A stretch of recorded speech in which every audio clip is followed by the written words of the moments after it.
Hello guys, कैसे हो आप? उम्मीद करता हूँ अच्छे ही होंगे। आज मैं बताने वाला हूँ गौतम बुद्ध की कहानी मन को शांत कैसे करे। दोस्तों, इस कहानी से आप अपने ध्यान को केंद्रित करना सीख जाओगे, मन को शांत करना सीख जाओगे। दोस्तों, ये कहानी भगवान गौतम बुद्ध की है। इस कहानी को ध्यान से पूरा सुने। बुद्ध कहते हैं, आप तब तक उस मार्ग पर नहीं चल सकते जब तक आप खुद वो मार्ग नहीं बन जाते। लोग सवाल पूछते हैं, मेरा मन नहीं लग रहा, मैं क्या करूं? मैं मन को शांत करना चाहता हूं, एकांत करना चाहता हूं, मन को साधना चाहता हूं, हर तरह के फालतू के विचारों से मुक्ति पाना चाहता हूं, पर मेरा मन कहीं लगता ही नहीं, वो हमेशा भटकता रहता है। आइए इस कहानी के जरिए से हम आपको थोड़ा इसे समझाने की कोशिश करते हैं। एक गुरु अपने शिष्यों को ध्यान साधना सिखा रहे थे। तभी एक शिष्य बोला, हे गुरुवर, मैं कुछ समझ नहीं पा रहा हूँ, क्या मैं आपसे कुछ पूछ सकता हूँ? गुरु जी ने कहा, बिल्कुल पूछ सकते हो। शिष्य ने कहा, जैसे मैं पानी पीता हूँ तो मेरी प्यास बुझ जाती है, या कोई भी पानी पीता है तो उसकी प्यास बुझ जाती है, तो ये ध्यान के संबंध में ऐसा क्यों नहीं होता? जब हम आपके कहे अनुसार एक जैसा ध्यान करते हैं तो हम में से कोई पहले तो कोई बाद में तो कोई कभी भी ध्यान की स्थिति को प्राप्त कर ही नहीं पाता। ऐसा क्यों होता है? जैसे पानी से सबकी प्यास बुझ जाती है, वैसे ही ध्यान से सबके ज्ञान चक्षु खुल जाने चाहिए, पर ऐसा नहीं होता है। गुरुजी ने कहा, कल किसी ने भोजन पर हमें आमंत्रित किया है, कल तुम मेरे साथ चलना, मैं तुम्हारे प्रश्नों के उत्तर वही दूंगा। अगले दिन दोनों गुरु शिष्य भोजन के लिए एक धनी व्यक्ति के घर पहुंचे। धनी व्यक्ति की पत्नी ने उन्हें भोजन पर बुलाया था। दोनों भोजन करने बैठ जाते हैं। उन्हीं के साथ उस स्त्री का पति भी भोजन करने बैठा हुआ था। उसने अपने सभी नौकरों पर चिल्लाकर कहा, ये क्या बेकार सा भोजन बना रखा है, इसमें कोई स्वाद नहीं है। वह भोजन की थाली फेंककर नौकरों से कहता है कि जाओ, दोबारा ढंग का भोजन बना कर लाओ। धनी व्यक्ति की पत्नी उन दोनों गुरु शिष्य से क्षमा मांगकर उन्हें भोजन परोसने लगी। दोनों ने भोजन किया। गुरु ने अपनी थाली में 2 रोटी छोड़ दी। गुरु ने उस स्त्री से कहा कि बेटी, क्या तुम मुझे ये 2 रोटी बांध कर दे सकती हो? स्त्री ने उन रोटियों को बांध कर दे दिया। उसके बाद दोनों वहां से निकल गए। रास्ते में गुरु जी ने शिष्य से पूछा कि तुम्हें भोजन कैसा लगा? शिष्य ने कहा, भोजन तो अति स्वादिष्ट था, मुझे पसंद आया, मुझे भोजन करके बहुत अच्छा लगा। गुरु ने कहा, इससे अधिक तुम्हें और कुछ नहीं लगा? शिष्य ने कहा, इससे अच्छा और क्या लग सकता है गुरुदेव, मेरी भूख मिट गई, मेरा पेट भर गया। गुरु जी ने कहा, भोजन तो अच्छा था, फिर वो उस स्त्री के पति को भोजन पसंद क्यों नहीं आया? भोजन तो अच्छा बना था ना, भोजन एक ही था, तब उसे पसंद क्यों नहीं आया? शिष्य ने कहा, आप ठीक कहते हैं गुरुदेव, मैं तो कुछ समझ ही नहीं पा रहा हूँ, आप ही कुछ बताएं। गुरुजी ने कहा, अभी तो मेरे साथ आगे चलते रहो। गुरु शिष्य चलते चलते बहुत दूर निकल आए। शिष्य ने गुरुजी से कहा, गुरुदेव, हम हमारे आश्रम के मार्ग पर तो नहीं है, फिर हम कहाँ जा रहे हैं? गुरु ने कहा, बस चलते रहो। बहुत दूर चलने के बाद एक फटेहाल व्यक्ति गुरुजी के सामने आ गया और उनके चरणों में गिर गया और बोला, हे परमात्मा, मेरी मदद करो, मैं 3 दिन से भूखा हूँ, मैंने कुछ भी नहीं खाया है, आप कृपया कर मुझे कुछ खाने को दें। गुरुजी ने उस व्यक्ति को एक पेड़ के नीचे बिठाया और उन 2 रोटियों को निकाल कर दिया जो उस महिला ने उन्हें बांध के दी थी। रोटियों को देखते ही उस गरीब व्यक्ति की आंखों में चमक आ गया।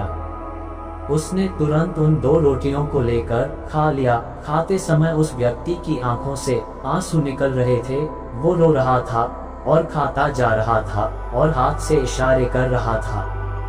जैसे वो किसी अदृश्य शक्ति को कह रहा हो, तेरा धन्यवाद इस रोटी के लिए। खाने के बाद उसने गुरु जी को प्रणाम किया और धन्यवाद कहा। गुरु जी ने उस व्यक्ति से पूछा कि भोजन का स्वाद कैसा था।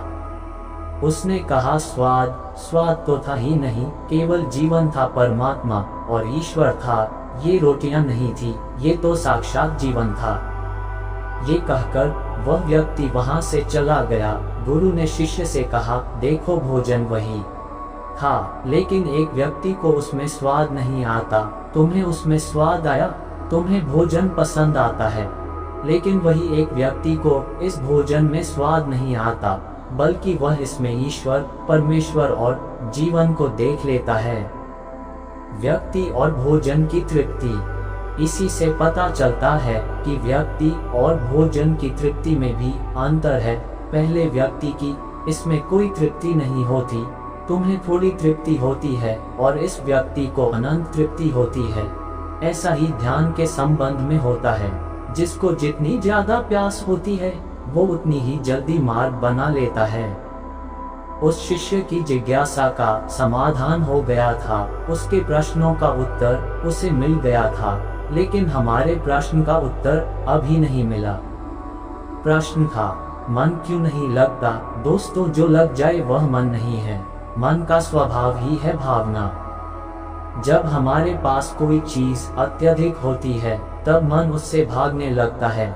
जैसे उस धनी व्यक्ति का मन जिस भोजन से भाग रहा था, जो उसके लिए आम बात थी। लेकिन जब कोई चीज हमारे पास सीमित मात्रा में होती है और हमें मिल भी जाती है, तब हमारा मन उससे जुड़ा भी रहता है और हम उस चीज की थोड़ी बहुत अहमियत भी रखते हैं। जैसे उस शिष्य का मन जो उस भोजन से थोड़ा बहुत जुड़ा हुआ था, तो उसने उस भोजन के स्वाद को भी जाना। लेकिन जब हमें कोई चीज चाहिए होती है और वह हमारे पास नहीं होती, तो पहले हमारा मन उस चीज के लिए बहुत लालायित रहता है। वह हर हाल में उससे पा लेना चाहता है। लेकिन जब कोई चीज प्राणों से जुड़ी हो, जैसे कि वह 2 रोटी, और जब बात प्राणों पर आ जाए, तब मन गायब हो जाता है।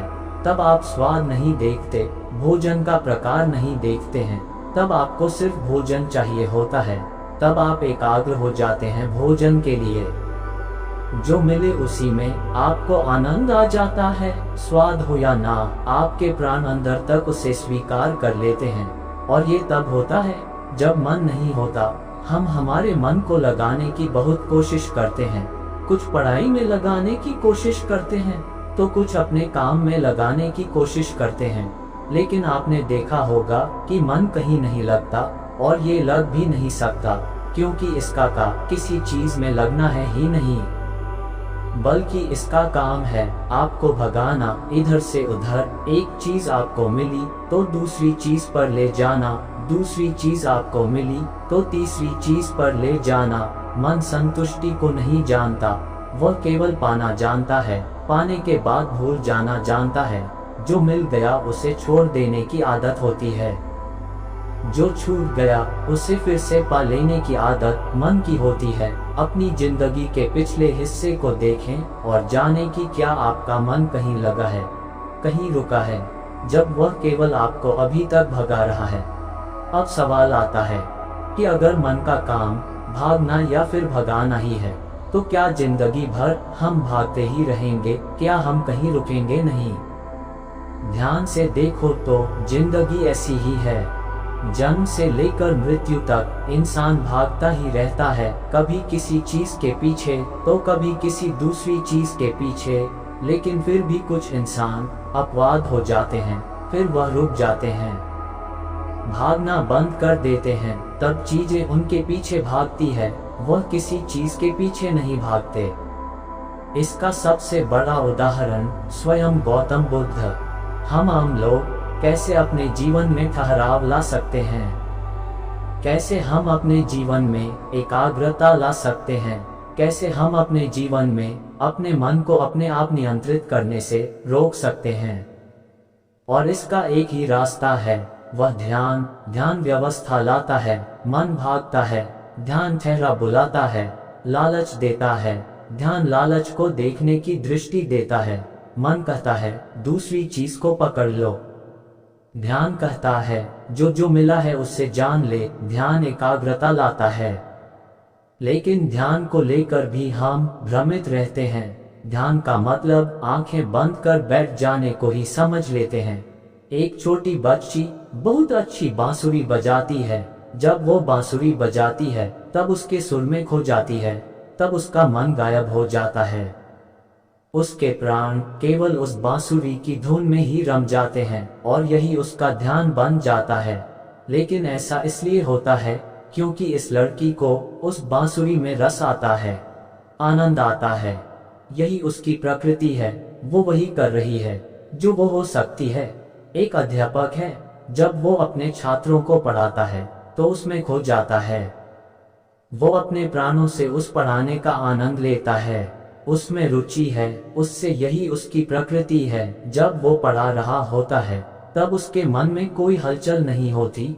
वह तब ना तो भूतकाल की बात सोचता है ना भविष्यकाल की। वो केवल वर्तमान के क्षण में ही रहता है और यही उसका ध्यान है। जो व्यक्ति जो है, अगर वो वही होने लगे तो उसमें स्वतः से ही ध्यान घटित होने लगता है, वो एकाग्र होने लगता है। लेकिन जब व्यक्ति कुछ होने की कोशिश करता है तो उसका मन हावी होने लगता है, एकाग्रता टूट जाती है और तब हम भागते रहते हैं, सब कुछ पा लेते हैं, तब भी सोचते हैं कि कुछ रह गया है और ये अधूरापन कभी पूरा नहीं होता।